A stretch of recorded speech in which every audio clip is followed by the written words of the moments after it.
आज ना आपण घरच्या घरी खुसखुशीत पौष्टिक मेथीची मटरी कशी बनवायची आहे ते पाहणार आहोत। ही मटरी बघू शकता, खूप भारी लागते चवीला। चहाबरोबर किंवा मधल्या वेळेत खाण्यासाठी हे एक उत्तम पर्याय आहे। आणि हे बनवून ना तुम्ही एक महिनाभर जरी स्टोअर करून ठेवलं तरी जराही खराब होत नाही आणि चवीला एकदम भारी लागतं। तर यासाठी लागणारं साहित्य बघा, आणि मटरी खूप खुसखुशीत होते। तर आपल्याला लागणारं साहित्य म्हणजे सर्वात आधी मेथी। तर मेथी आपल्याला थोडंसं तुपामध्ये भाजून घ्यायची, त्यामुळे ना कढईमध्ये 1 चमचा तूप घेतलेला आहे। तूप गरम झाल्यानंतर आपण ज्या कपाने गव्हाचं पीठ घेणार आहोत ना, त्या कपाने आपण 1 कप इथे मेथी घेतलेली आहे, बारीक चिरून घ्यायची, म्हणजे व्यवस्थित आपल्याला भाजता येते। आता इथे ना गॅस थोडा फास्ट ठेवायचा आणि मेथी भाजून घ्यायची तुपामध्ये, म्हणजे काय होतं यामधलं जे पाणी आहे ना ते पूर्ण निघून जातं आणि आपली मटरी जी आहे जास्त दिवस टिकते, खराब होत नाही लवकर। हे बघू शकता पाणी किती सुटलेलं आहे। आता हे पूर्ण जे पाणी आहे ना आपल्याला सुकेपर्यंत आपल्याला ही मेथी चांगली परतून घ्यायची आहे। तर आता बघू शकता मेथीमधलं पाणी बहुतेक आटलेलं आहे, पूर्ण अशी सुकी सुकी झालेली आहे। त्यानंतर याला थोडा वेळ आपण आता अजून भाजून घेतलेली आहे। आता हे बघा मस्त अशी पाणी यातलं पूर्णपणे निघून गेलेला ओलसरपणा। आता याला थंड करून घ्यायचं आहे, तोपर्यंत आपल्याला काय करायचं बघूया। तर इथे ज्या कपाने मी मेथी घेतली त्याच कपाने आपण 1 कप गव्हाचं पीठ घेतलेलं आहे। तुम्ही जे पॅकेटचं रेडीमेड पीठ येतं ना ते मैद्यासारखंच असतं, त्यामुळे मटरी खूप छान होते। त्यामुळे मी ते रेडीमेड जे पीठ येतं पॅकेटमधलं तेच वापरलेलं आहे। आता यामध्ये आपल्याला मटरीला छान असं खुसखुशीतपणा येण्यासाठी घालायचं आहे रवा। तर 2 चमचे इथे मी रवा घालते। हे बघा बारीक रवा घेतलेला आहे, मिक्सरमध्ये वगैरे फिरवायची काही गरज नाही आहे आपल्याला। तर त्यानंतर आता 1 चमचा मी इथे सफेद तीळ घालते। तुम्हाला आवडत असेल तर घाला, पण असं मटरी खाताना छान टेस्ट येते। थोडंसं काळी मिरी पावडर घालते, थोडंसं घालायचं हिंग, म्हणजे काय हो डायजेशनचा वगैरे त्रास होत नाही।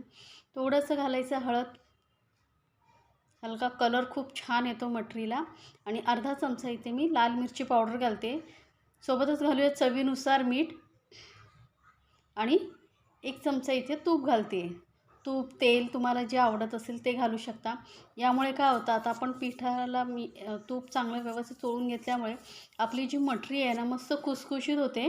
त्यामुळे ही प्रोसिजर करणं खूप गरजेचं आहे। आता तूप चांगलं असं पिठाला मी चोळून घेते बघा, 2-3 मिनटं असं या पद्धतीने पिठाला हे तूप चांगलं चोळून घ्यायचं। बाकीचेही मसाले मस्त मिक्स होतात। आता मेथी जी भाजून ठेवली होती तुपामध्ये तीही घालून घ्यायची आहे। आता ही मेथी आपण भाजत असतो ना तेव्हा बघा गोळ्या गोळ्यासारखी होते, त्यामुळे काय करायचं छान अशा हाताने सोडून ती पिठामध्ये व्यवस्थित मिक्स करून घ्यायची आहे। यामध्ये बघा गुठळ्या झालेल्या आहेत, त्या मी मस्त अशा मिक्स करून घेतलेल्या आहेत। त्यानंतर यामध्ये थोडंसं पाणी घालून आपल्याला थोडं घट्ट असं पीठ मळायचं आहे।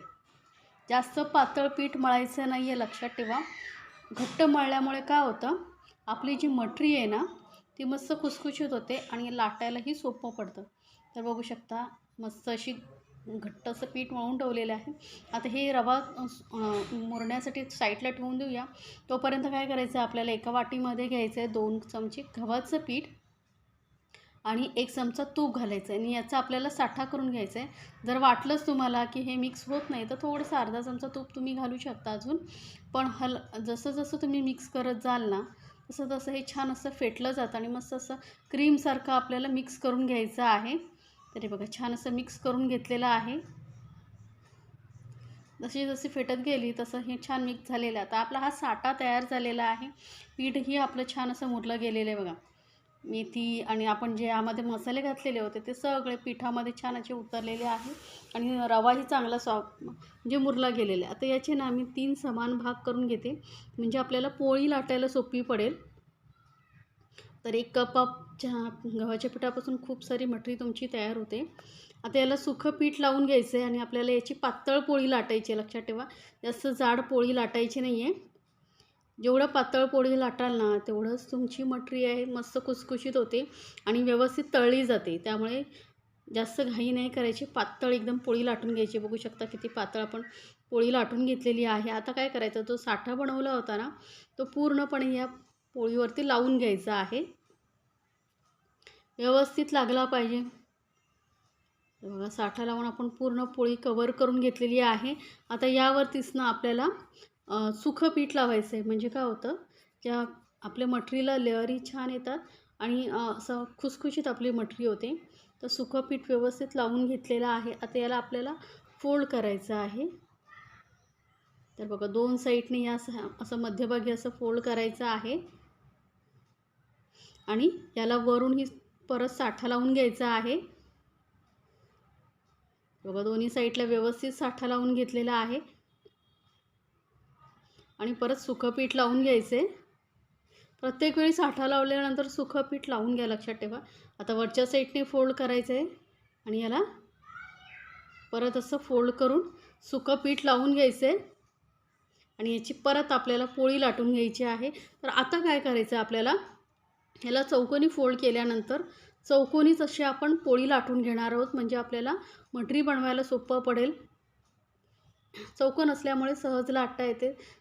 अशी सर्व बाजूने अशी फिरवून फिरवून आपण ही पातळ लाटून घ्यायची आहे बरं का. तर बघू शकता व्यवस्थित लाटली जाते आणि मस्त अशी पातळ पोळी लाटून झालेली आहे. आता परत याला आपल्याला जो साठा बनवलेला आहे तो लावून घ्यायचा आहे. असं आपल्याला करून घ्यायचं आहे, म्हणजे मटरी जी आपली ना आतून मस्त अशी पोकळ खुसखुशीत होते आणि खायलाही छान लागते. वरून सुकं पीठ आणि आता आपल्याला काय करायचं आहे, या पद्धतीने फोल्ड करायचं आहे. म्हणजे एका पोळीला फक्त 2 फोल्ड लावायचे. वरच्या साईडने आपण साठा लावून घेतलेला आहे, थोडंसं सुकं पीठ आणि परत दुसरी साईड पहिल्या साईडवरती ठेवायची आणि आपल्याला हलकंसं लाटणं फिरवायचं आहे बरं का. जास्त प्रेशर द्यायचं नाही, हलक्या हाताने असं थोडंसं लाटणं फिरवायचं, म्हणजे काय होईल, व्यवस्थित चिकटले जातील. आपण जेव्हा फ्राय करू तेव्हा सुटणार नाही. आता याचे ना आपल्याला पीसेस कटिंग करून घ्यायचे आहेत. तर साधारण अर्धा इंच एवढे मी असे पीसेस कटिंग करून घेते, म्हणजे काय मटरी दिसायलाही सुंदर दिसते आणि आपल्याला तळायलाही सोपं पडतं. किंवा तुम्ही असं पुरीसारखंही कट करू शकता. एवढी प्रोसिजर तुम्हाला नसेल करायची तर पीठ पोळी लाटून तुम्ही गोल गोलही पुरीसारखंही कट करू शकता छोट्या छोट्या. आता मटरी बनून झालेली आहे. तेलही चांगलं गरम झालेलं आहे. गरम तेलामध्ये मस्त अशी ही मटरी सोडायची आणि जोपर्यंत ही व्यवस्थित एका साईडने तळून सेट होत नाही तोपर्यंत त्याला अजिबात हलवायचं नाही आहे, लक्षात ठेवा. गॅस इथे मीडियमपेक्षा कमी ठेवायचं आहे, म्हणजे काय होतं, मटरी आतपर्यंत तळली जाते. तर बघा जसे जसे हे तळत जाईल ना तसं तसे आहे ना लेअर सुटत जातात. त्यामुळे अजिबात घाई करायची नाही. आपोआप ते लेअर सुटू द्यायचे आणि व्यवस्थित तळू द्यायचं बघा. तर या पद्धतीने आपण ही मस्त अशी मटरी तळून घेऊया. गॅस एकदम कमी ठेवलेला आहे, जास्त फास्ट ठेवायचं नाही, कारण ही मटरी ना आतपर्यंत व्यवस्थित तळली गेली पाहिजे आणि खुसखुशीत झाली पाहिजे, तरच जास्त दिवस टिकेल, नाहीतर खराब होईल. तरी बघा मटरी आपण अशी तळून घेतलेली आहे. आता याला काढून घेऊया आणि बाकीचीही मी मटरी तळून घेते. मस्त खुसखुशीत अशी आपली घरच्या घरी कमी खर्चामध्ये मटरी तयार होते आणि पौष्टिक आहे, हेल्दी आहे. मेथी ही मार्केटमध्ये बऱ्याच प्रमाणात आहे, तर तुम्ही एकदा नक्की बनवून पहा आणि मला सांगायला विसरू नका. आणि ही मटरी बघू शकता किती खुसखुशीत झाली आणि चवीला एकदम भारी लागते आणि जशी जशी ही थंड होत जाते ना तशी अजून खुसखुशीत होते. तर एकदा नक्की